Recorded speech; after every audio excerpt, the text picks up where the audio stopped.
My fiancé's mom mocked me in French, thinking I couldn't understand, so I exposed her dark scheme, and what happened that night shattered her illusions. I'm Sierra, 29, and I learned something important about love. Sometimes the man who makes you feel like yourself is the one planning to destroy you. 2 years ago, I met Gabriel in a bookstore in downtown Boston.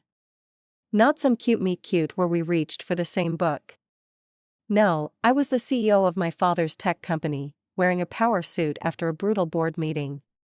And he was the French guy in worn jeans reading poetry in the corner. He looked up, smiled, and said something in French that sounded beautiful. I had no idea what it meant, but I was hooked. Let me back up and tell you how I got here. My life before Gabriel was all spreadsheets and shareholder meetings. I inherited my father's company when I was 26 after he passed from a sudden heart attack. Everyone expected me to fail, a young woman running a tech firm. The vultures were circling, but I proved them wrong. I worked 18-hour days, learned every department, and grew the company by 40% in 3 years. Dating was a disaster. Men were either intimidated by my success or interested in my bank account. I lived in a beautiful house worth $1.5 million, but I ate takeout alone most nights. My best friend, Claire, kept setting me up on blind dates with corporate types who spent dinner talking about themselves. I was lonely in a way that money couldn't fix. Then came Gabriel. He was different from the start. We talked for 3 hours in that bookstore about everything except business. He told me about growing up in Lyon, about his love for literature and art.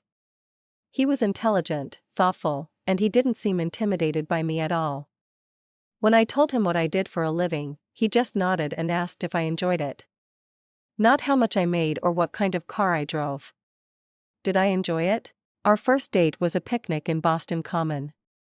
He brought wine, cheese, and a book of French poetry. We watched the sunset and he read to me in French, then translated. It was the most romantic thing anyone had ever done for me. I was used to expensive restaurants and men trying to impress me with their connections.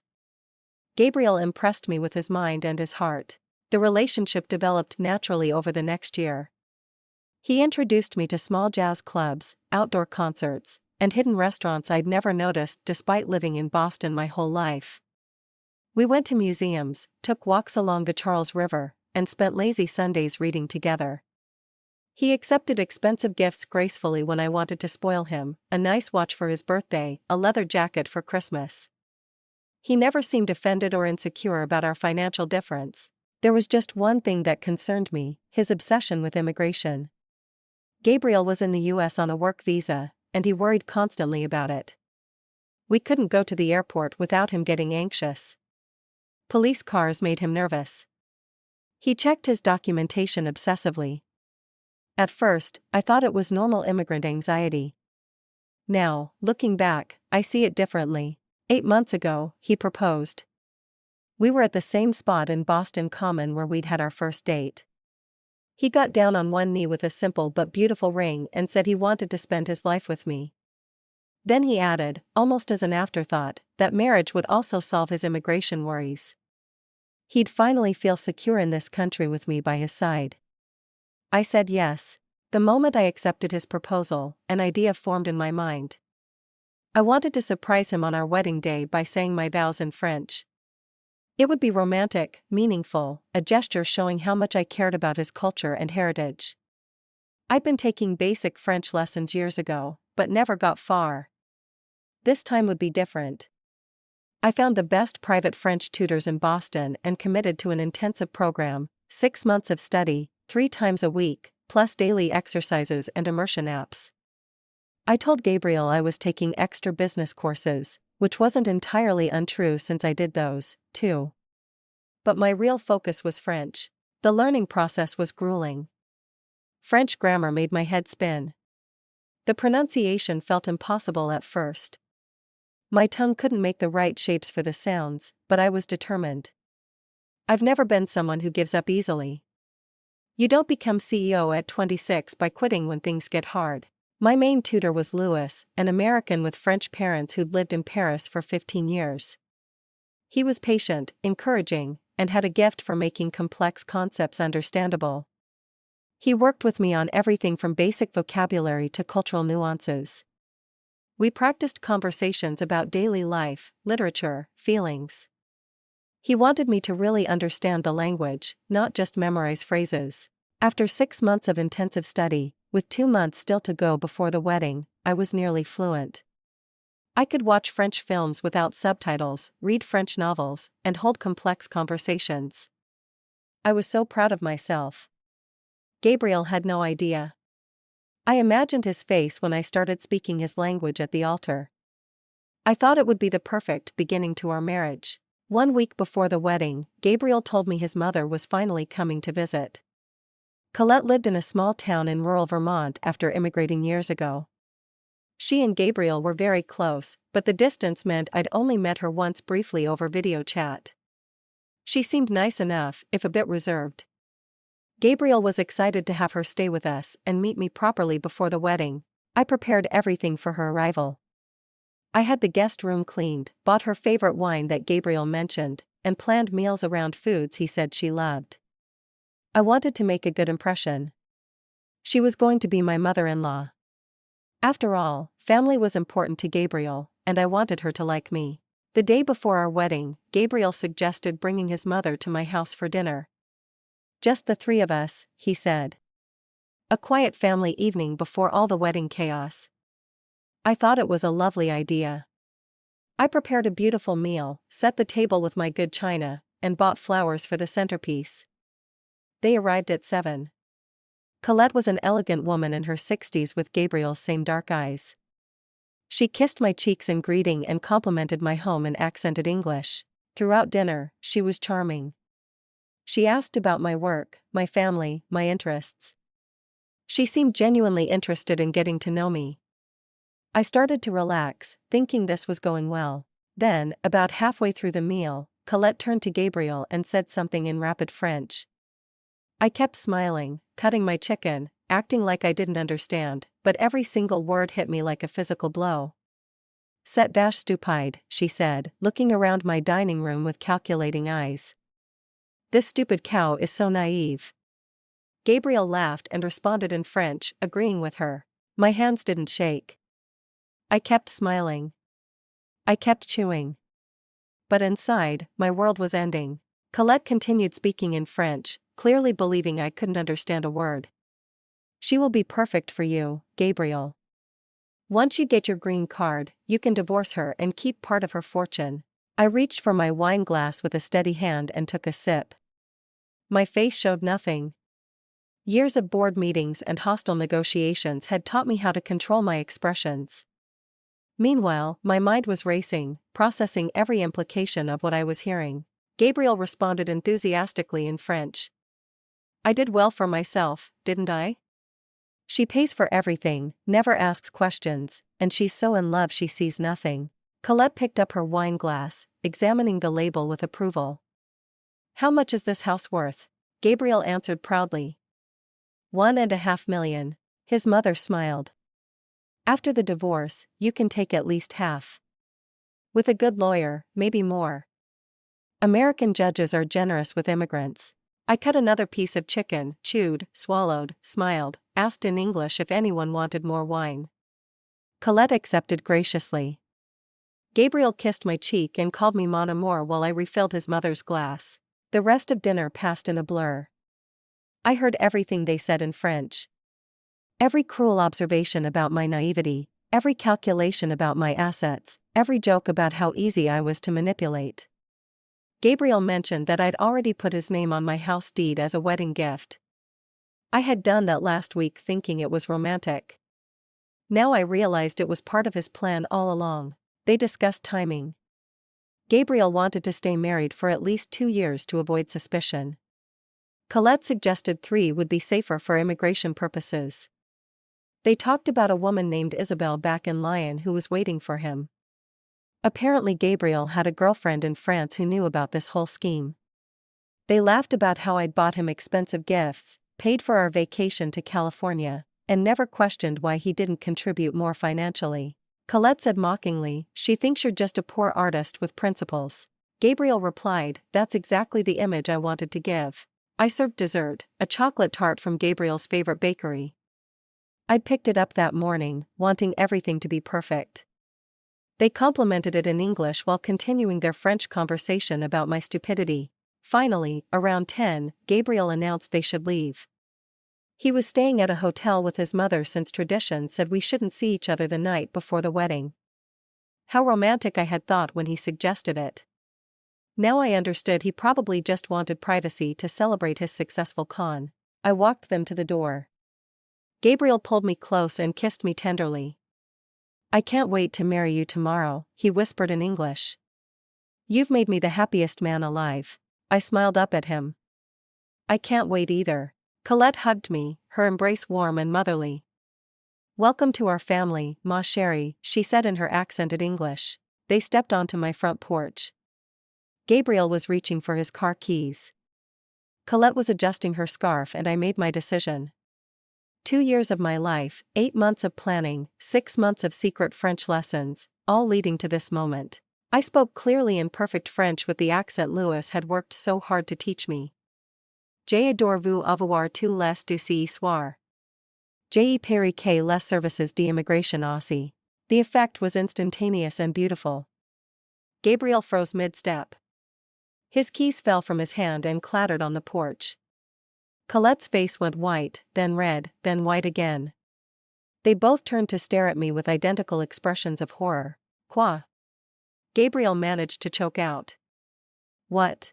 I continued in French, enjoying every syllable. Vous pensez vraiment que je ne comprendrais pas? Je suis fluent depuis de mois.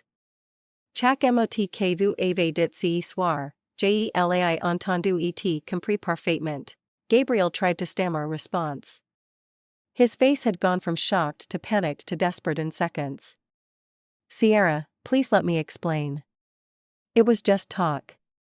We didn't mean." "Get off my property," I said in English now, my voice ice cold. "Both of you right now. Sierra, you have to listen." Gabriel stepped toward me, hands outstretched. I stepped back and put my hand on the door. "If either of you tries to contact me, I'll call immigration and tell them every detail about your marriage fraud scheme.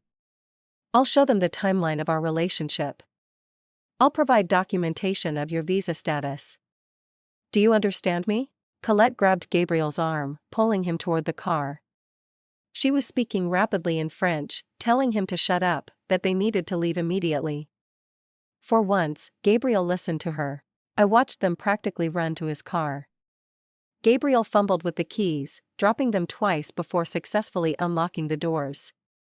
They sped out of my driveway like criminals fleeing a crime scene, which I suppose they were. I closed the door, locked it, and stood in my foyer surrounded by the remnants of the dinner party. The beautiful table setting, the flowers, the half-eaten chocolate tart. I'd spent hours preparing everything. I'd been so excited for this evening. My phone started buzzing immediately. Gabriel calling. I declined. He called again, declined. A text appeared. "Please, Sierra, this is all a misunderstanding. Let me explain. Don't do anything crazy." I blocked his number. Then I blocked Colette's number, though she hadn't tried to contact me yet.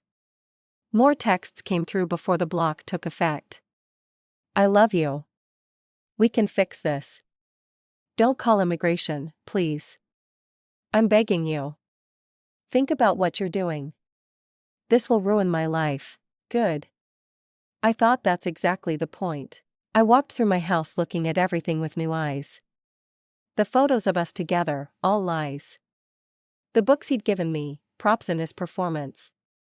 The corner where he'd proposed, a calculated manipulation. 2 years of my life given to a man who saw me as nothing more than a green card and a paycheck. Have you ever had the person you loved most reveal themselves as a complete stranger? I didn't sleep that night. I sat at my kitchen table with a bottle of wine and my laptop, systematically canceling a wedding that was supposed to happen in less than 24 hours. The venue, I called and explained there was an emergency. They were surprisingly understanding, probably because I'd paid in full months ago. They offered to reschedule. I said, "No, thank you. I'd just like to cancel completely." They agreed to refund half the deposit, which was more than I expected. The caterer, another late-night call. Another fabricated emergency. Another partial refund. By now, I'd perfected my story. Family emergency. Can't be helped. So sorry for the inconvenience. The photographer, the florist, the band, the cake maker, the rental company. One by one, I called them all. Some were annoyed about the short notice. Most were sympathetic. A few seemed to sense there was more to the story, but didn't pry. By 4 a.m, I'd successfully dismantled an entire wedding. The guest list was more complicated. I couldn't call 80 people at 4 a.m. Instead, I composed a brief email. Due to unforeseen circumstances, the wedding of Sierra Mitchell and Gabriel Rousseau scheduled for tomorrow has been cancelled. We apologize for any inconvenience. No gifts, please. I hit send and watched the message disappear into the night. Somewhere out there, my friends and family would wake up to this news. They'd be shocked, confused, worried. I'd deal with their questions later. Right now, I had more important things to do. At 5:30 a.m., I called the immigration tip line. A bored-sounding woman answered and took my information. I explained that I had reason to believe Gabriel Rousseau, a French national, had attempted to enter into a fraudulent marriage for the purpose of obtaining a green card. I provided his full name, date of birth, current address, visa information, and a detailed account of the previous night's conversation. Do you have any evidence of this scheme? The woman asked, suddenly more interested. I have text messages where he mentioned the immigration benefits of our marriage. I have witnesses who heard him discuss his visa concerns constantly. I have documentation showing the timeline of our relationship and his proposal. And I have my own testimony of the conversation I overheard in French. The woman took extensive notes. She explained that they'd open an investigation and might contact me for additional information. If Gabriel applied for any immigration benefits based on our relationship, the application would be flagged. If he tried to marry someone else quickly, that would raise red flags, too. Essentially, I'd just put him on a watch list. Thank you for reporting this, she said before we hung up. Marriage fraud is a serious issue. I made coffee as the sun came up. My phone was buzzing constantly now. Gabriel had apparently tried calling from different numbers when he realized I'd blocked him. I blocked each new number as it appeared. He switched to emailing. The messages became increasingly desperate. Sierra, please just talk to me. This is all a huge misunderstanding. My mother was joking and I was playing along. You know how French humor is. We didn't mean any of it. I love you. I've always loved you. Yes, I mentioned immigration, but that's not why I want to marry you. The green card is just a benefit, not the reason. You're making a terrible mistake. We can work through this. Every couple has problems. Don't throw away 2 years over one bad night. I'm coming to your house. We need to talk face to face. You can't just end everything like this. That last message made me call my security system company and add an alert. If Gabriel showed up, the police would be notified immediately. I wasn't taking any chances. Claire called at 7. Sierra, what happened? I just got your email. Are you okay? I told her everything. The French lessons, the dinner, the conversation. The cancellation of the wedding. She listened without interrupting, which I appreciated. When I finished, there was a long silence. Holy shit, she finally said. Sierra, I'm so sorry. I can't even process how awful that is. Are you okay? Do you want me to come over? I'm okay, I said. And I actually meant it. I felt numb, yes, but also strangely calm. I just need some time alone to process everything. If you need anything at all, call me. Day or night, I mean it. We hung up and I stared at my phone. More emails from Gabriel. I deleted them without reading. My mother called. I let it go to voicemail. She called again. I turned off my phone entirely. The next few hours were spent in a strange productive haze. I went through every room of my house removing traces of Gabriel. His clothes, his books, his toiletries. Everything went into boxes. I called a charity to pick them up that afternoon. His name was on my house deed, as he'd mentioned to his mother. I contacted my lawyer to start the process of removing it. "This will take a few weeks," my lawyer warned. "Since you're not married yet, it's simpler than a divorce." "But there's still paperwork." "Just get it done," I said. "Whatever it costs." I changed my locks. I changed my security codes. I changed my garage door opener. I erased Gabriel from my life with methodical precision. Each item I boxed up, each lock I changed, each number I blocked, it felt like reclaiming something that had been taken from me. The charity came for the boxes at 2. The locksmith finished at 3. By evening, my house looked like Gabriel had never existed, except for the photos, which I couldn't bring myself to take down yet. Those could wait. I finally turned my phone back on at 8. 53 missed calls, 67 text messages, 42 emails. I didn't read any of them. Instead, I called Louis, my French tutor. "Sierra, I was worried when you missed your lesson today. Is everything all right?" I explained briefly. The wedding was cancelled. The relationship was over. But I wanted to continue my French lessons. In fact, I wanted to intensify them. I'd come this far with the language, and I wasn't going to waste all that progress. "Of course," Louis said immediately. "We can absolutely continue. Actually, if you're serious about advancing your French, I have a suggestion. In 6 months, I'm leading a cultural immersion trip to France. Small group, 2 weeks, we tour Paris and the Loire Valley while practicing conversational French. It might be exactly what you need. A trip to France." The idea appealed to me in a way I didn't quite understand yet. Something to look forward to. Something to work toward that had nothing to do with Gabriel. "Tell me more," I said. The first week after the wedding was brutal, not because I missed Gabriel, which surprised me. I'd thought I'd be devastated. Instead, I was angry, furious at him for the deception, but even more furious at myself for not seeing it sooner. The signs had been there. His constant anxiety about immigration wasn't just normal concern. It was obsession. His perfect acceptance of my wealth wasn't enlightened attitude. It was calculated targeting.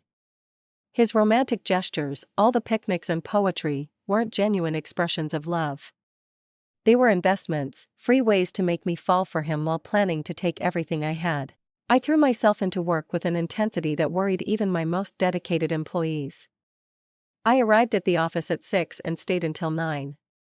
I restructured entire departments, launched new initiatives, and personally reviewed every major decision.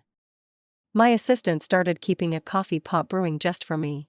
"Boss, you need to take a break," she said gently after I snapped at someone during a meeting. "Everyone's worried about you." "I'm fine," I said automatically. "You're not fine. You just cancelled your wedding." "It's okay to not be okay." I softened. She was right. I was pushing too hard, trying to outrun feelings I didn't want to face. "I'll try to slow down," I promised, though we both knew I probably wouldn't. My French lessons became my therapy. 3 times a week, I met with Louis and practiced conversation. He never asked about the wedding or what had happened. He just taught me about subjunctive mood and regional dialects. The structure and challenge of learning gave me something to focus on besides my anger. During one lesson about 2 weeks after the cancelled wedding, Louis mentioned the France trip again. "We have 8 spots and 5 are filled. If you're interested, you should decide soon." "What exactly does the trip involve?" I asked. "We spend the first week in Paris. Museums, cafes, walking tours, all conducted in French. Then we take the train to the Loire Valley for the second week. Stay in a small chateau, visit vineyards, practice French with locals. It's full immersion. By the end, most people dream in French." It sounded perfect. Exactly the kind of escape I needed. "Sign me up." Louis smiled. "Excellent. I think you'll love it, and your French is already good enough that you'll get the most out of the experience." As I left that day's lesson, I realized something. I felt lighter. The France trip gave me something to anticipate. 6 months to prepare, to heal, to become fluent enough that I could navigate a foreign country with confidence. It was a goal that had nothing to do with Gabriel or relationships or marriage. Just me challenging myself, proving I could do something difficult. Gabriel tried a few more times to contact me through mutual friends. I shut them down immediately. I don't want to hear from him. I don't want messages from him. And if anyone gives him information about me, they're out of my life, too. People quickly learned I was serious. The immigration investigation moved forward. An agent contacted me for an official interview. I met him at a federal building and gave my statement again, this time in detail with documentation. The agent was thorough and professional. This type of fraud is more common than people think, he told me. You did the right thing reporting it. He won't be able to use another American for the same scheme now. That gave me some satisfaction. At least I'd prevented Gabriel from hurting someone else the way he'd planned to hurt me. Claire finally convinced me to go out for dinner one evening about a month after the cancellation. We went to our favorite Italian place and she ordered us both wine before I could protest. Okay, she said once we'd placed our food order. Real talk, how are you really doing? I considered the question seriously. Honestly, I'm angry more than sad. I'm angry that I was fooled. I'm angry that 2 years of my life were a lie. But I'm not heartbroken over losing Gabriel specifically. Does that make sense? Perfect sense, Claire said. You're mourning what you thought you had, not what you actually had. Exactly. And I keep thinking about little things that seemed romantic but were actually red flags. Like how he never wanted to talk about his future plans beyond getting married, or how he'd get weird if I asked about his past relationships, or how he discouraged me from learning French now that I think about it. He discouraged you? Claire leaned forward, interested. Not directly, but whenever I mentioned taking French lessons early in our relationship, he'd say things like, English is the global language. Or, I need to practice my English anyway. I thought he was being practical. Now, I realize he didn't want me understanding his private conversations. Claire shook her head in amazement. The level of calculation is scary. That's what bothers me most. It wasn't a spur-of-the-moment decision or a weakness moment. This was a long-term con. He saw me as a mark from the beginning. Our food arrived and we ate in comfortable silence for a few minutes. Then Claire asked, so what now? Are you swearing off men forever? I laughed. No, but I'm not looking either right now. I just want to focus on me, the company, my French, my trip to France. Maybe after that I'll think about dating again. You're going to France? I told her about the immersion trip. Her face lit up with genuine excitement. Sierra, that's amazing. That sounds like exactly what you need. A complete change of scenery, new experiences, and you'll come back with a cool skill. That's what I'm hoping. As we finished dinner, Claire reached across the table and squeezed my hand. I'm proud of you. You know, a lot of people would have fallen apart after what you went through, but you're handling it with so much grace. I don't feel very graceful, I admitted. Trust me, you are. You're taking a horrible situation and turning it into something positive. That takes real strength. Walking to my car after dinner, I realized Claire was right. I was handling this. Maybe not perfectly, but I was moving forward instead of staying stuck in anger and betrayal. The pain was still there, but it was becoming more manageable, less sharp, more like a dull ache I could live with. The next few months fell into a routine. Work consumed my days. French lessons filled my evenings. I started exercising again, something I'd neglected during the wedding planning. I reconnected with friends I'd lost touch with while focused on Gabriel. Slowly, piece by piece, I rebuilt my life into something that felt more authentically mine. Louis and I developed an easy friendship through our lessons. He was American, which made him easier to talk to than Gabriel had been. No visa concerns, no language barriers, no hidden agendas. Just a straightforward guy who loved French culture and teaching. We sometimes went overtime on our lessons, talking about French literature or debating the best cafes in Paris. You've made remarkable progress, he told me during one session about 4 months after the cancelled wedding. Your accent is nearly perfect, and your vocabulary has expanded significantly. You're going to thrive in France. Thanks to you, I said sincerely. You've been an incredible teacher. You've been an ideal student. You work hard. You practice. You don't give up when things get difficult. That's rare. Something in his tone made me look at him more carefully. Was he flirting? No. Probably just being encouraging. I pushed the thought away. I wasn't ready to read romance into innocent interactions, but over the next few weeks, I noticed small things. The way Louis made sure to save the comfortable chair for me. How he brought my favorite tea to lessons without me asking. The way his face lit up when I walked in. The extra time he spent making sure I understood cultural nuances. One evening, as I was packing up after a lesson, he said casually, I think you're going to love the Loire Valley portion of the trip. It's my favorite part of France. You've been many times. My grandparents lived there. I spent every summer there as a kid. It's where I fell in love with the language and culture.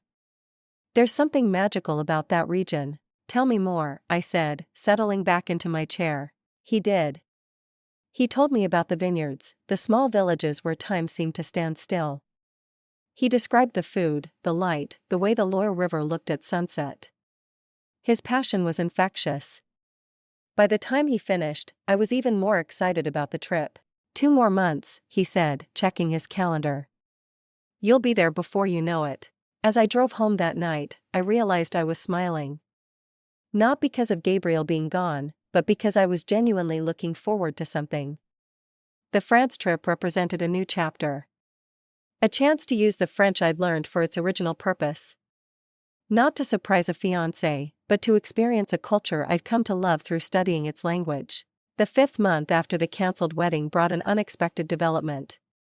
Gabriel tried one last time to contact me, but not directly. My lawyer called to inform me that Gabriel's attorney had sent a letter requesting a meeting to discuss settlement of shared assets. What shared assets? I asked, already knowing the answer. He's claiming that because his name was on your house deed, albeit briefly, he's entitled to compensation for his interest in the property. It's a ridiculous claim legally, but his lawyer is trying, so he's moved from marriage fraud to extortion.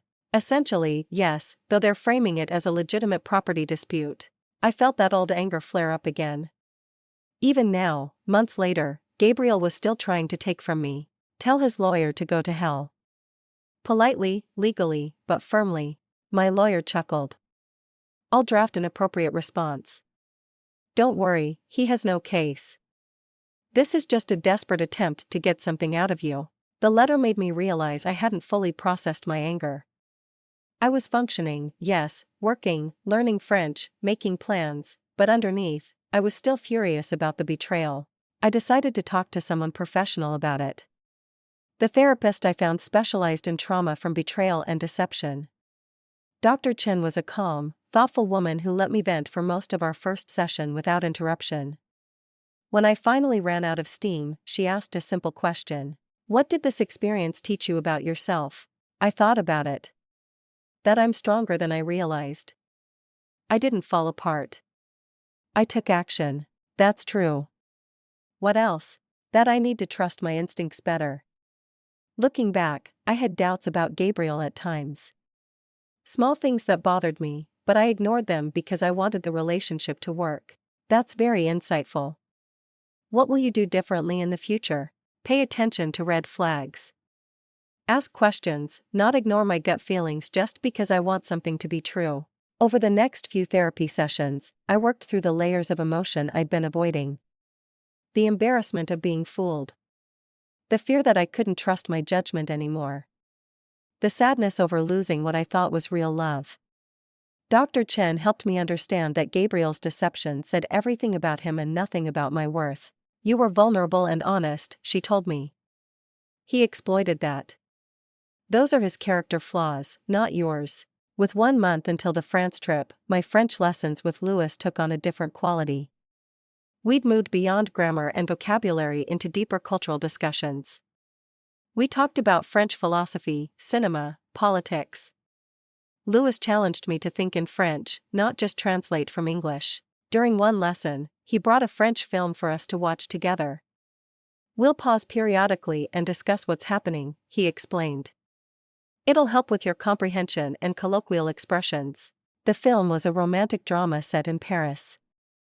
Beautiful cinematography, complex characters, sophisticated dialogue.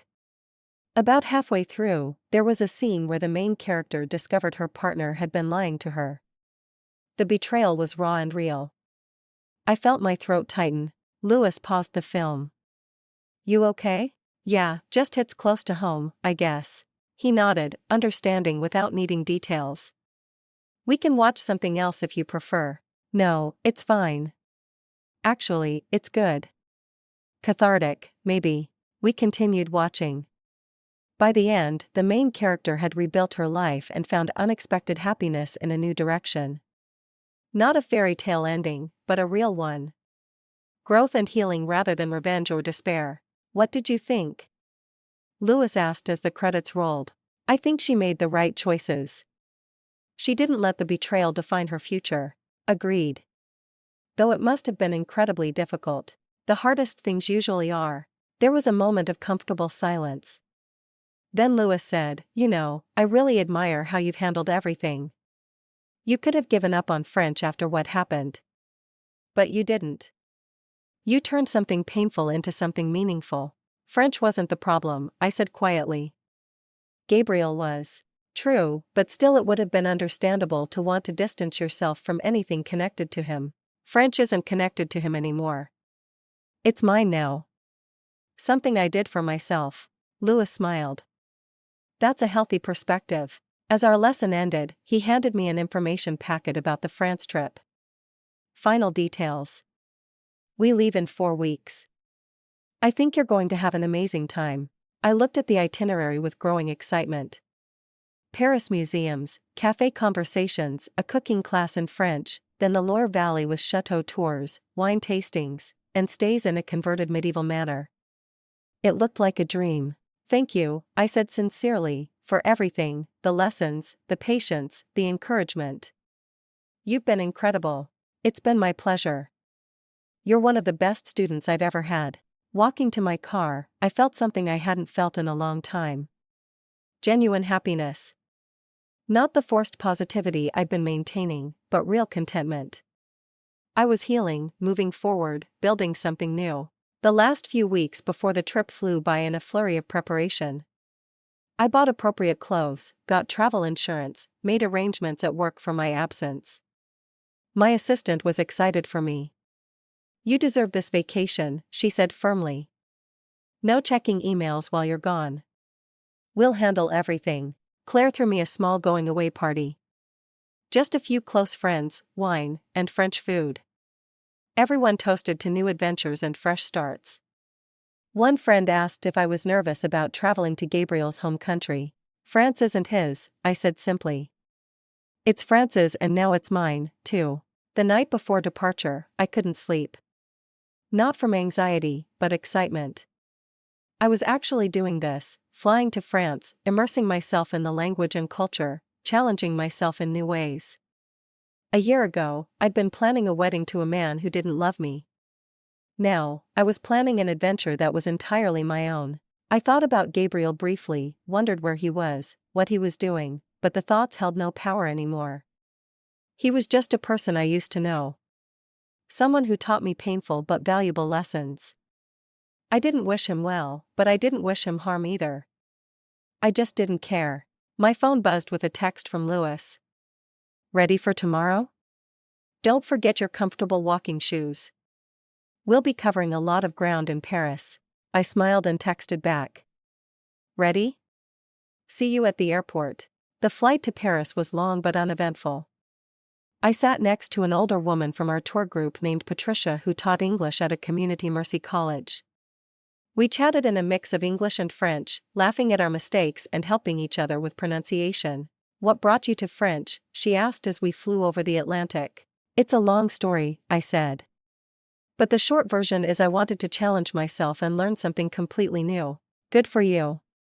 I've been studying for 5 years and still feel like a beginner sometimes. Lewis says that feeling never completely goes away. Even native speakers learn new things. Lewis is a wonderful teacher, isn't he? So patient and enthusiastic. I agreed, and we spent the rest of the flight practicing conversational French about travel, food, and our expectations for the trip. We landed at Charles de Gaulle Airport in the early morning. Despite the jet lag, I felt energized as we collected our luggage and met the rest of the group. There were 8 of us total. Me, Patricia, a retired couple from Oregon, 2 sisters from Texas, and a young man named Marcus who worked in international business. Lewis greeted us with genuine warmth, speaking in French from the first moment. Bienvenue à Paris. Welcome to Paris. For the next 2 weeks, we'll be speaking primarily French. Don't worry about making mistakes. That's how we learn. The hotel was in the Marais district, a charming neighborhood with narrow streets and historic buildings. My room was small but perfect with a window overlooking a courtyard.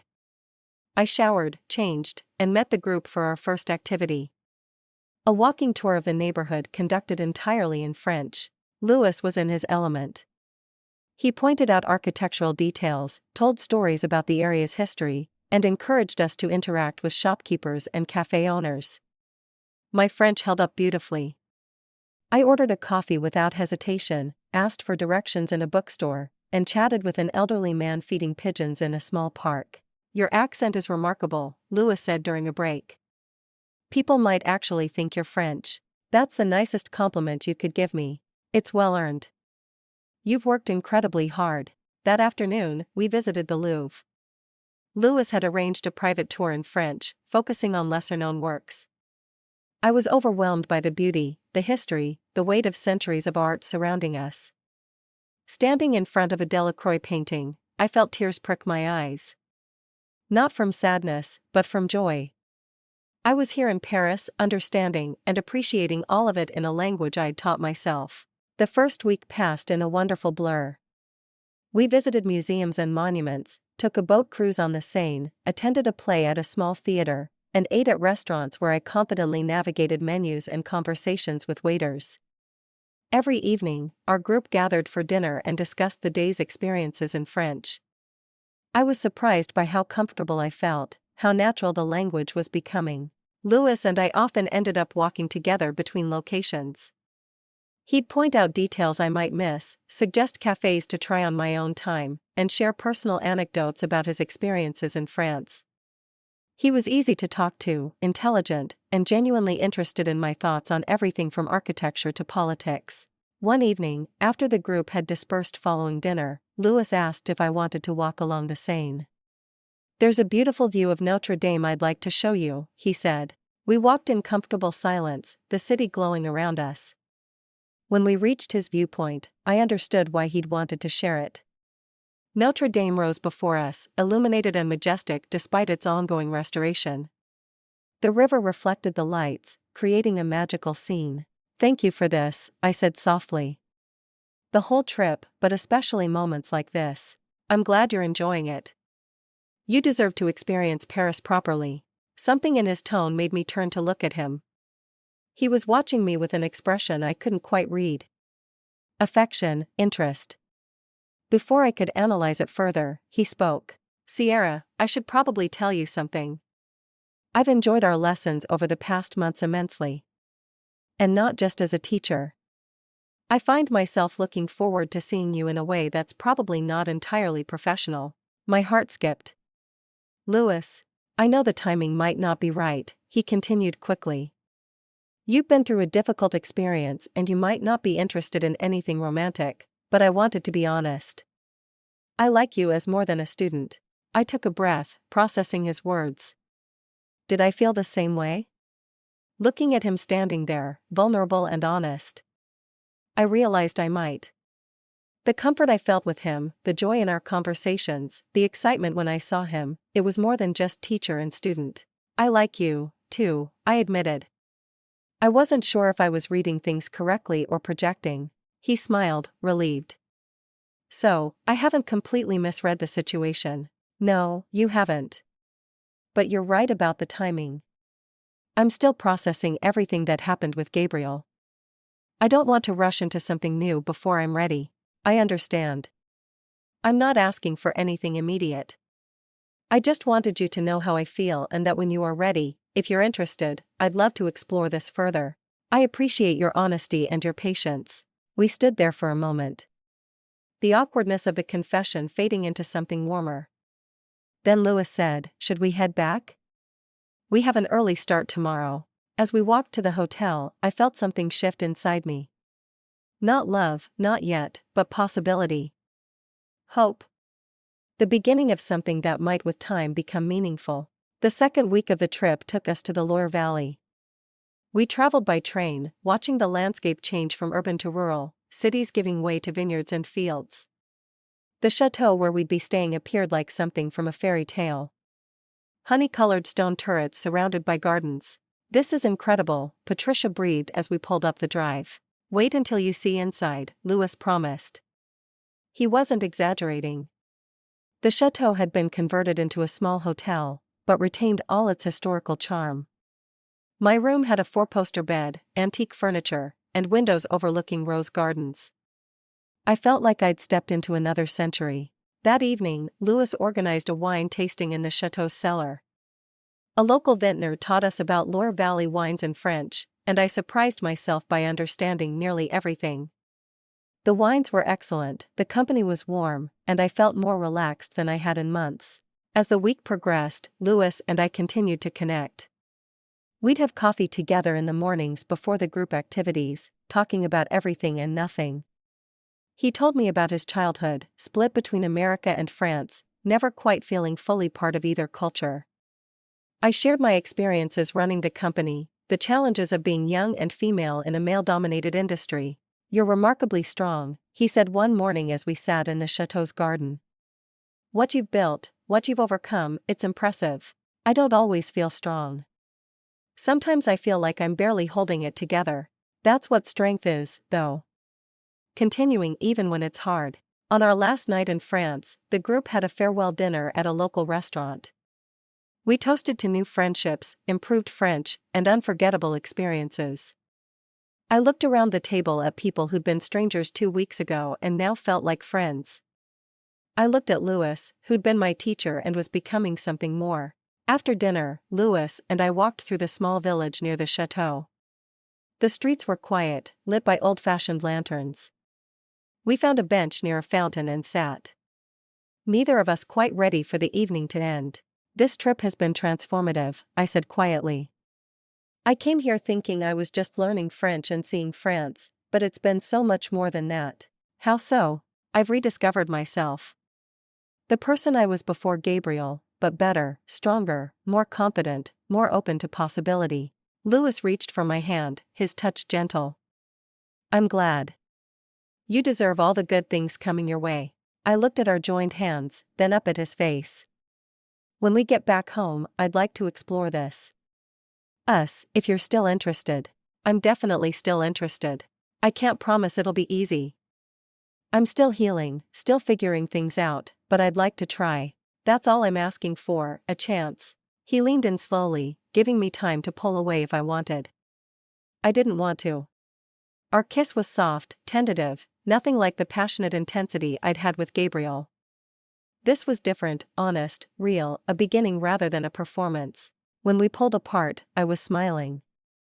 "We should probably head back." "Probably," he agreed. But neither of us moved. We sat there for a while longer, holding hands, talking quietly about the future, about continuing my French studies, about his upcoming teaching schedule, about maybe taking another trip to France together someday. Plans built on genuine interest and authentic connection rather than hidden agendas. Flying home the next day, I looked out the window at the clouds and reflected on the past 6 months. I'd gone from planning a fraudulent wedding to discovering a meaningful connection, from being betrayed to being genuinely happy, from feeling like Gabriel's mark to feeling like my own person. I thought about Gabriel briefly and felt nothing. No anger, no pain, no regret. He was just someone who'd been in my life and taught me what I didn't want. What I did want was sitting 3 rows ahead of me on the plane, probably reviewing his teaching materials for the upcoming semester. Louis turned around and caught my eye, smiling. I smiled back, and in that moment, I knew I was going to be okay. Better than okay. I was going to thrive. Back in Boston, reality hit faster than jet lag. I had a company to run, emails to answer, and apparently a romantic situation to navigate. Fun times. Louis and I agreed to take things slow, which in retrospect sounds like what every emotionally damaged person says right before they absolutely do not take things slow, but we genuinely tried. Our first official date was coffee at a cafe near my office. Nothing fancy, just conversation without the excuse of French lessons between us. So, I said, stirring my latte. We should probably discuss the elephant in the room. Which elephant? There are several. I appreciated that he could joke. The fact that 6 months ago I was engaged to a con artist and now I'm sitting here with you. Some people might call that a rebound. Louis considered this seriously. Are you worried that's what this is? Honestly, a little. I don't want to hurt you by using you to get over Gabriel. And I don't want to fool myself into thinking I'm ready when I'm not. Those are fair concerns. He took a sip of his espresso. Here's what I think. We're both adults. We both know the situation.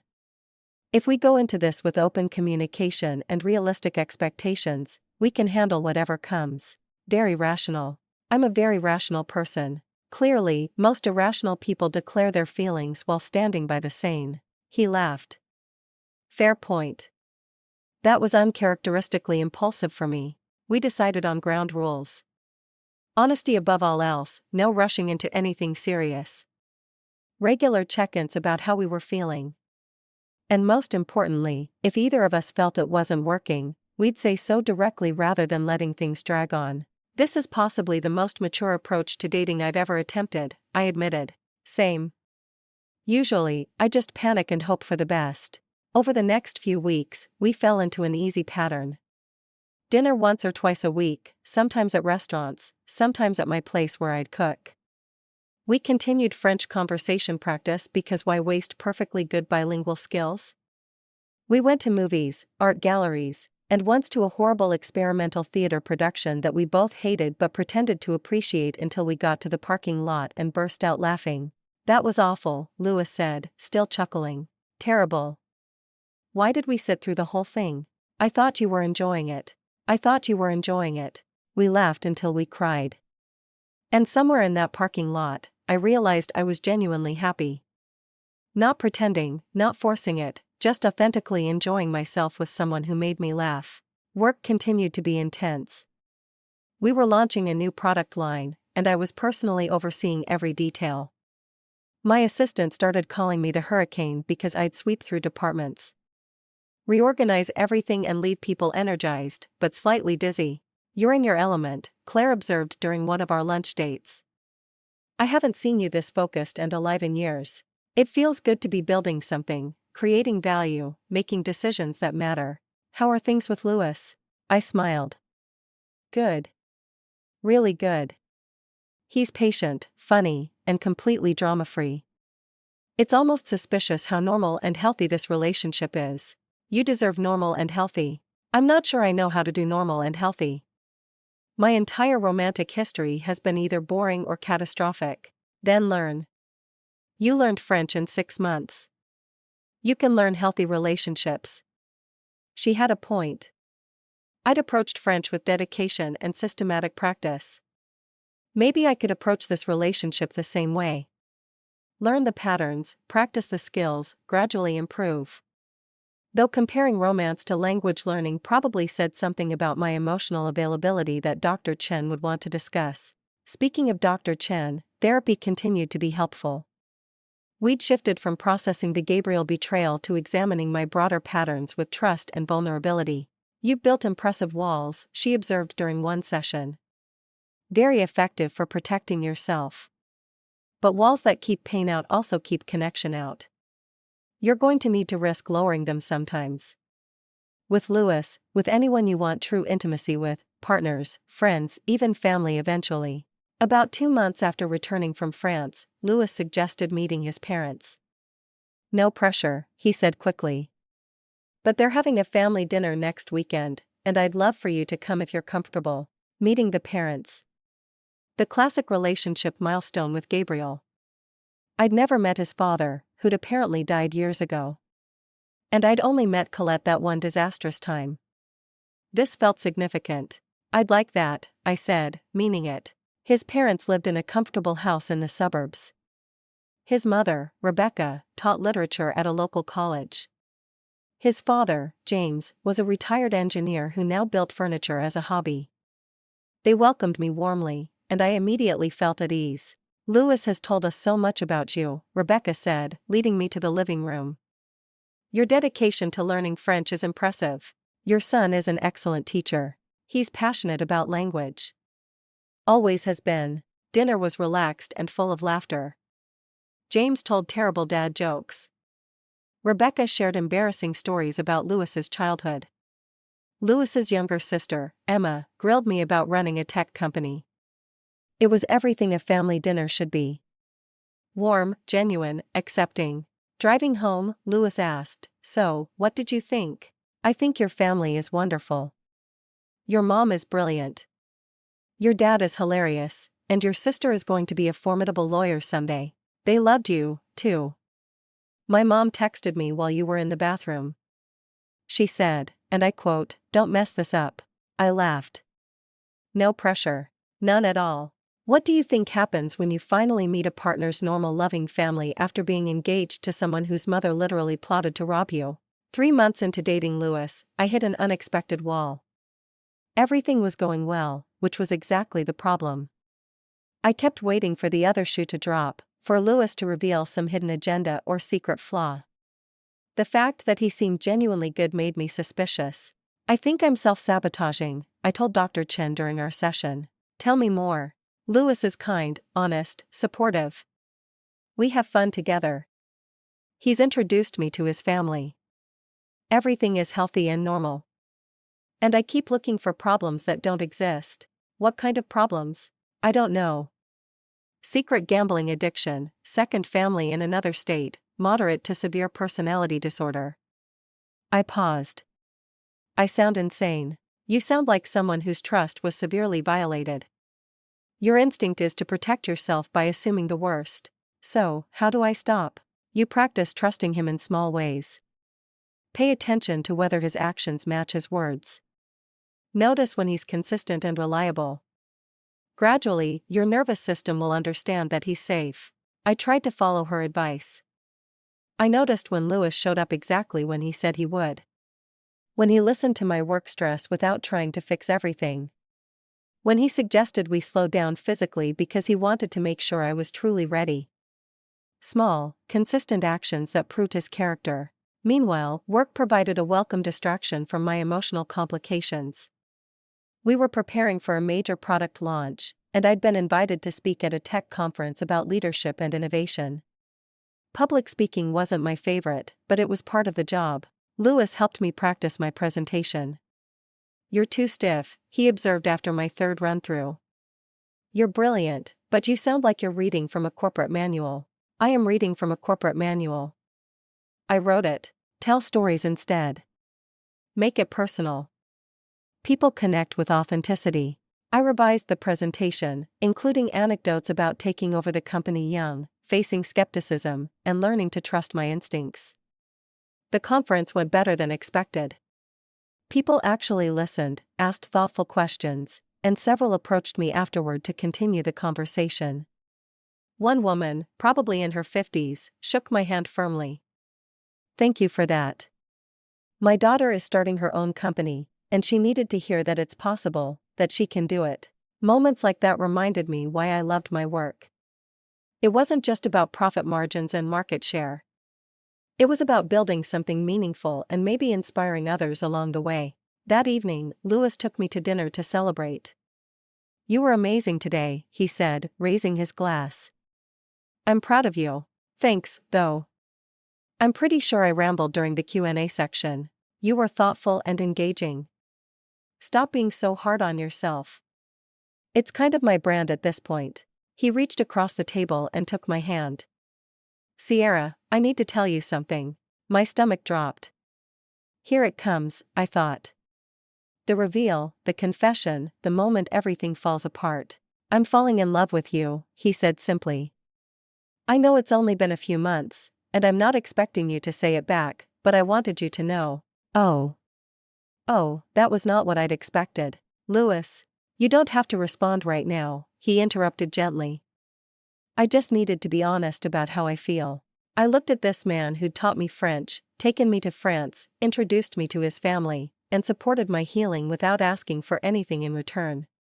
Did I love him? Maybe, probably. But saying it felt terrifying in a way that had nothing to do with him and everything to do with my own fear. "Thank you for telling me," I said carefully. "I care about you deeply. I'm just not quite ready to use the L word yet. Too much baggage." "I understand, and I'll wait." The fact that he could say that and mean it made me care about him even more. Gabriel would have pushed, manipulated, or used my hesitation against me. Louis just accepted where I was and chose to stay anyway. A week later, Claire invited me to her engagement party. She'd been dating Marcus for 2 years, and I was genuinely happy for them. The party was at a nice restaurant filled with their friends and family. I brought Louis as my +1, and he charmed everyone he met. "Your boyfriend is delightful," Claire said, pulling me aside. "Hold on to this one. That's the plan. Are you happy?" I considered the question. Yes. Cautiously, guardedly, but genuinely happy. That's progress. The party was winding down when I saw him. Gabriel, standing near the bar, apparently friends with someone in Marcus's family. Our eyes met across the room, and for a moment, I froze. He looked different, older, tired, less confident. He was alone, no date beside him. As I watched, he downed his drink quickly and ordered another. He looked frankly like garbage. And wow, did that feel good to observe. "Is that him?" Louis asked quietly, following my gaze. "Yes. Do you want to leave?" "No," I straightened my shoulders. "I have as much right to be here as he does. More, actually, since these are my friends." Gabriel noticed us watching and started walking over. Oh, good, I thought. A confrontation at my best friend's engagement party.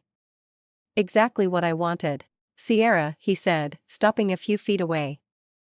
"I didn't expect to see you here." "Funny." I could say the same. "Are you friends with Marcus?" "His cousin. We met at a soccer league." Awkward silence. Louis stood close beside me, supportive, but not possessive.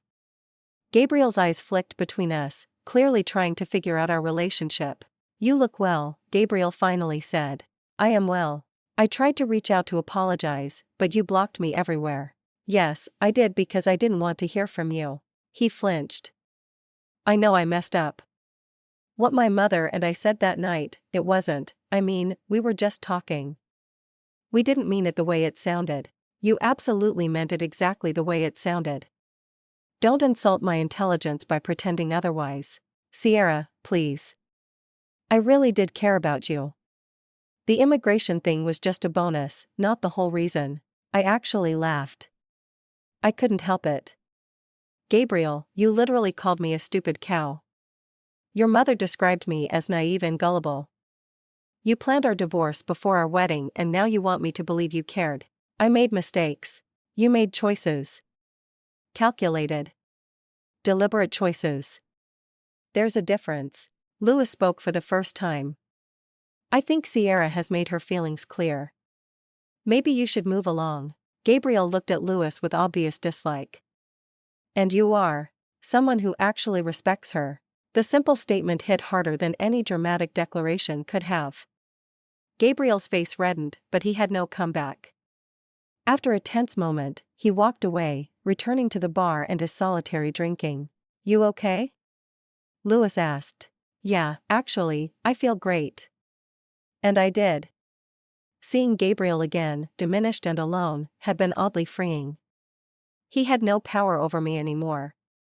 Just a guy I used to know who'd made terrible choices and now lived with the consequences. We stayed at the party another hour, dancing and celebrating with Claire and Marcus. By the time we left, I'd almost forgotten Gabriel was there. Almost, but not quite. Sometimes the best revenge is living well, and I was definitely living well. 4 months into our relationship, Louis asked if I wanted to take a trip together. Just the two of us. No tour groups or structured activities.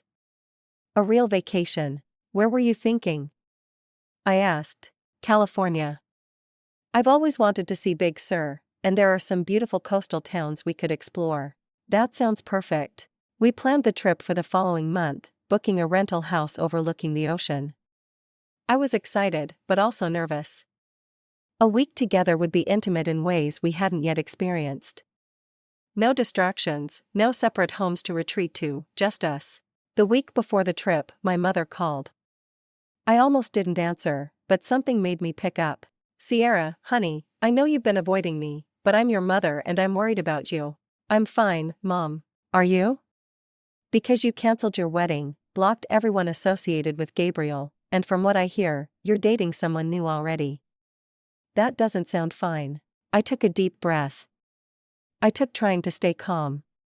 Gabriel was using me for a green card and my money.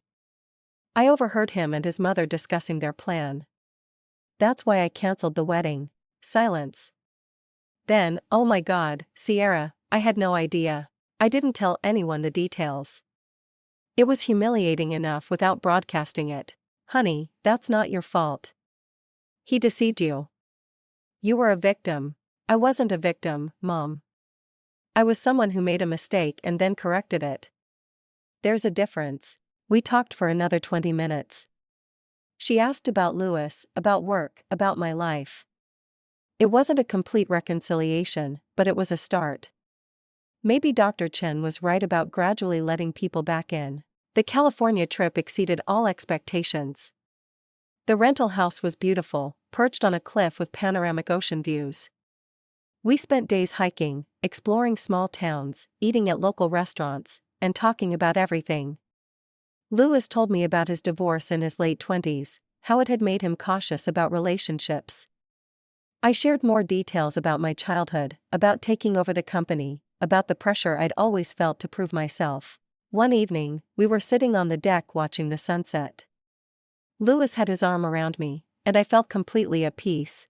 I could get used to this, I said. Same, though.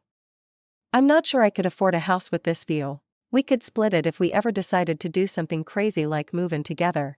He looked at me with surprise. Are you saying you'd want to eventually? Maybe. I laughed at my own uncertainty. I'm not good at this. The whole being vulnerable and planning a future thing. You're better at it than you think. He kissed the top of my head. And for the record, eventually, and maybe are good enough for me. We have time. That night, things between us shifted to a new level of intimacy. It felt right in a way nothing had with Gabriel. This was built on trust and genuine affection rather than performance and manipulation. Afterward, lying in Louis's arms, I felt something click into place. A sense of rightness I hadn't known I was missing. I love you, I said quietly into the darkness. Louis pulled me closer. I love you, too. Simple words, but they meant everything. The rest of the trip was blissful. We were in that honeymoon phase where everything felt magical. But even the difficult moments, like when we got lost hiking and I got cranky from hunger, felt manageable because we could laugh about them later. Flying home, I realized I'd reached a milestone I hadn't been sure was possible. I trusted Louis completely. Not blindly, not naively, but with clear eyes and an open heart. He'd proven himself through hundreds of small, consistent actions. And I'd learned to accept that proof rather than constantly looking for evidence of betrayal. Back in Boston, we fell into a routine that felt like a real relationship. He stayed at my place several nights a week. We grocery shopped together, cooked together, fell asleep watching movies together. We met each other's friends. We made plans for holidays and future trips. It was domestic and ordinary and absolutely wonderful. 6 months after we started dating, Louis's lease was up on his apartment. I could renew, he said casually over breakfast. Or, I could not renew. I looked at him across my kitchen table. This man who'd become essential to my daily happiness. What would you do if you didn't renew? I was hoping I could move in here with you if you're ready. Was I ready? A year ago, I'd been planning to marry a con artist. 6 months ago, I'd been healing from that betrayal. Now, I was being offered something real with someone genuine. It should have terrified me. Instead, it felt exactly right. I'm ready, I said. Louis moved in 3 weeks later. We created space for his things, rearranged furniture, and figured out how to navigate sharing a bathroom. There were adjustments, certainly. He was messier than me. I was more particular about kitchen organization, but we worked through each small conflict with communication and compromise. Claire was thrilled. "You're practically glowing," she embarked during one of our lunches. "This is what healthy relationships look like. It's weird.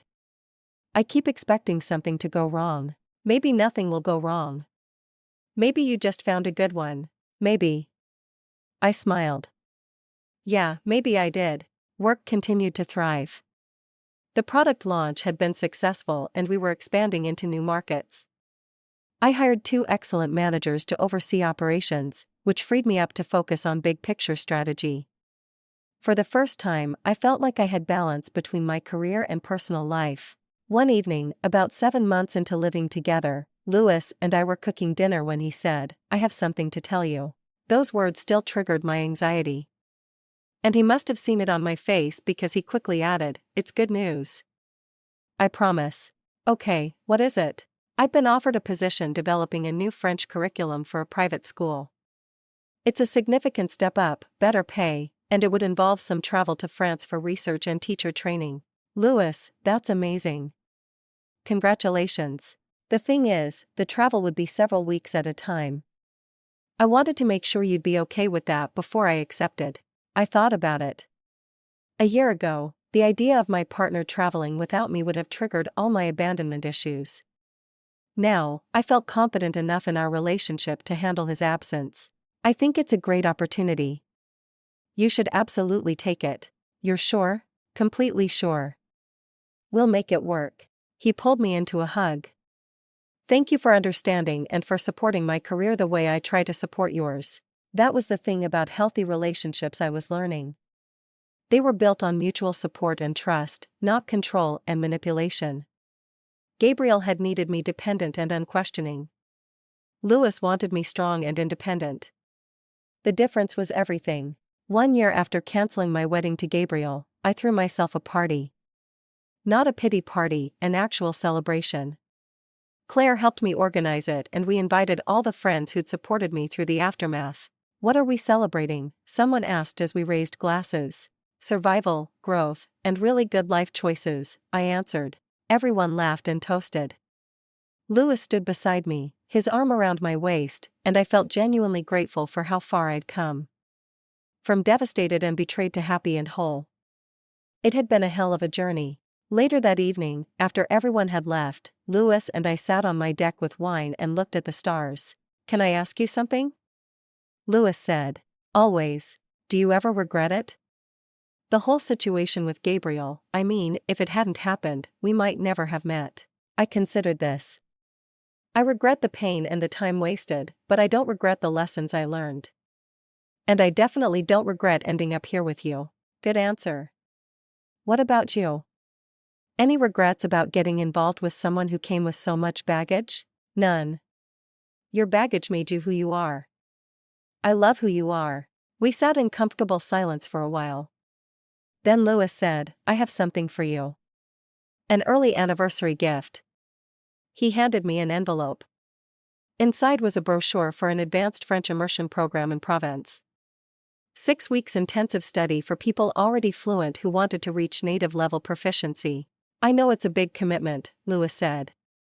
"But you're already so good and I think you'd love it. Plus, I'd be there for the last 2 weeks. My school training overlaps with your program."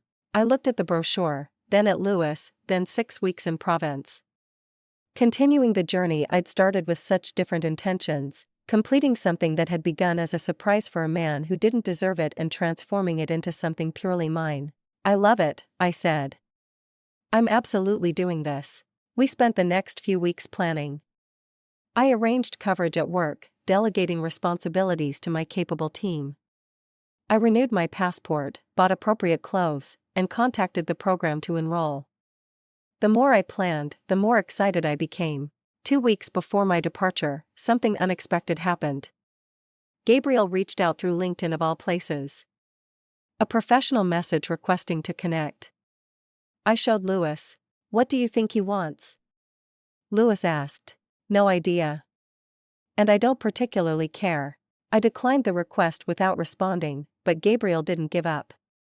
A few days later, he sent me an email through my company website. It was long, rambling, and full of apologies. He claimed he'd been in therapy working on himself, understanding his mistakes. He said he'd never forgiven himself for what he'd done. He asked if we could talk just once for closure. I read it twice, trying to figure out his angle. With Gabriel, there was always an angle. "What are you going to do?" Louis asked after I showed him the email. "I'm going to ignore it. I don't owe him closure or forgiveness or anything else." Fair enough, but the email bothered me more than I wanted to admit. Not because I had any residual feelings for Gabriel, but because it reminded me how thoroughly he'd deceived me. How I'd loved someone who'd never really existed. That version of Gabriel, the charming, book-loving romantic, had been a character he'd played. Dr. Chen helped me process these feelings in our next session. "Closure is something you give yourself," she said. "You don't need his participation." I know, but part of me wants to respond to tell him exactly how much damage he caused and how little I care about his redemption arc. Would that actually make you feel better? I thought about it. Probably not. It would just give him more of my energy and time, neither of which he deserves. Then you have your answer. I deleted the email without responding. If Gabriel wanted closure, he could find it in therapy. I'd already moved on. The week before leaving for Provence, I had lunch with my mother. We'd been gradually rebuilding our relationship, and while it wasn't perfect, it was better than it had been. "I'm proud of you," she said over salad. "How you handled everything with Gabriel, how you built your career, how happy you seem now." "Thanks, Mom. This Louis seems good for you. When do I get to meet him properly? How about dinner next week before I leave? You can interrogate him to your heart's content." She laughed. I promised to be on my best behavior. The dinner went well. Louis charmed my mother effortlessly, answering her questions about his work, his family, and his intentions toward me without seeming defensive or irritated. By the end of the evening, my mother pulled me aside and said, "This one's a keeper." "I know. Don't let him go." "I don't plan to." Flying to Provence felt like completing a circle. I'd studied French to surprise a man who'd planned to betray me. Now I was using that same language to enrich my own life, independent of any relationship. The journey had transformed from an act of love into an act of self-development. The program was intense and wonderful. I was surrounded by people who shared my passion for the language and culture.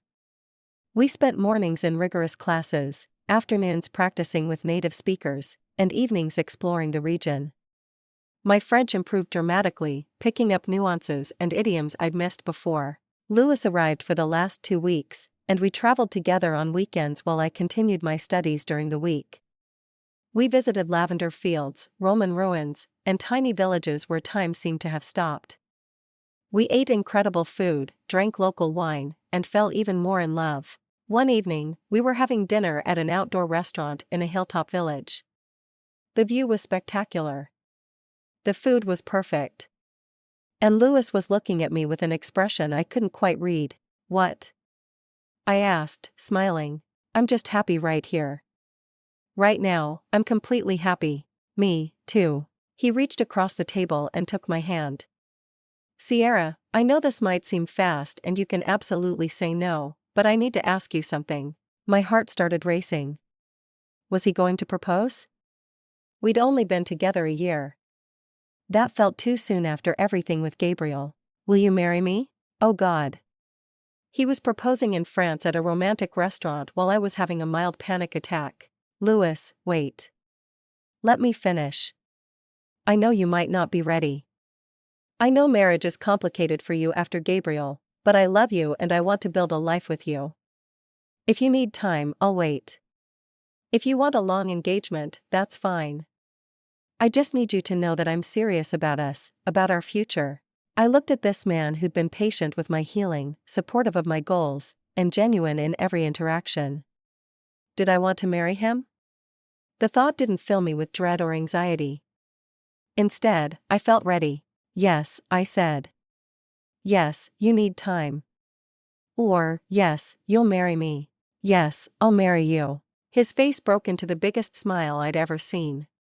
He came around the table and kissed me while the other diners applauded.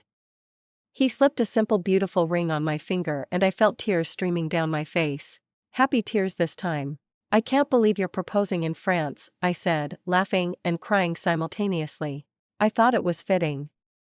This is where we first told each other I love you, where we became truly us. He was right. France had become our place, not mine and Gabriel's. Another thing I'd reclaimed and transformed. We spent the rest of the evening making plans. A small wedding, just close friends and family. Maybe next year. No rush. Probably in Boston, though. Provence would always hold a special place in our hearts. Everything felt right in a way nothing had with Gabriel. This was built on truth and trust, not deception and desperation. Planning a wedding for the second time was surreal, especially since I was doing it with actual joy this time.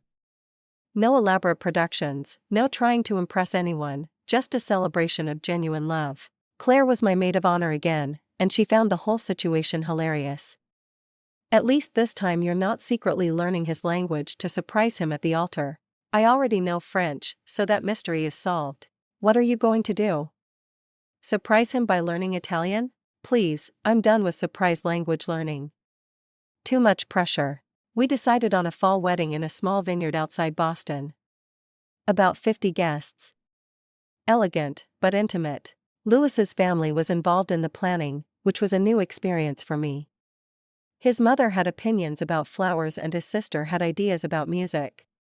But unlike with Gabriel, where his family would have been plotting to rob me, this felt like being welcomed into something warm and supportive. 6 months before the wedding, Louis's job sent him to France for a month-long training program.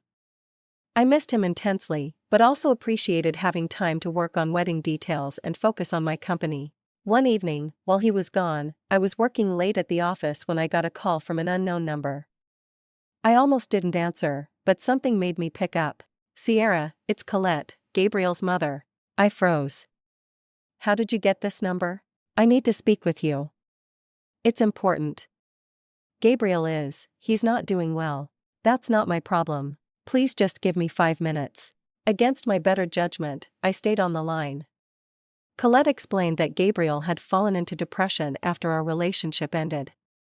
He'd lost his job, his visa had been denied, and he was facing deportation back to France. She wanted to know if I'd be willing to provide a character reference or perhaps reconsider the immigration report I'd filed. Let me make sure I understand, I said slowly. You want me to help the man who planned to marry me for a green card, take my money, and then divorce me? The man whose mother called me a stupid cow? We made terrible mistakes. But Gabriel is my son, and he's suffering. Good. Sierra, please. No. Whatever happens to Gabriel is a direct consequence of his choices. He used me. He lied to me. He was going to ruin my life for his convenience. I reported him to immigration because what he did was illegal and wrong. I'm not going to undo that because he's finally facing accountability. I'm begging you. You should have thought about this before you sat in my dining room and plotted against me now. I'm going to hang up and I never want to hear from you or Gabriel again. Are we clear? I didn't wait for her answer. I hung up and immediately blocked the number. My hands were shaking, not from guilt or regret, but from anger that they still thought they could manipulate me. That Colette believed I'd be soft enough, sympathetic enough to help them after everything they'd done. I called Louis in France and told him what happened. How are you feeling? He asked. Angry, but also kind of satisfied. They're finally experiencing consequences for their actions. Gabriel used me as a means to an end. And now he doesn't get that end. It's justice. You don't owe them anything. You know that, right? I do. Doesn't stop them from trying to make me feel like I do. That's their problem, not yours. After we hung up, I sat in my office for a while, processing the conversation. Part of me wondered if I was being too harsh, if I should show mercy or compassion. But then I remembered that night listening to Gabriel and his mother laugh about how naive I was, how easy I was to fool, how much money they'd be able to take from me. No, I didn't owe them mercy. They'd shown me none. The incident reminded me why I'd ended up with Louis. He was the opposite of Gabriel in every way. Where Gabriel had been calculating, Louis was genuine. Where Gabriel had used romance as a weapon, Louis treated it as a gift.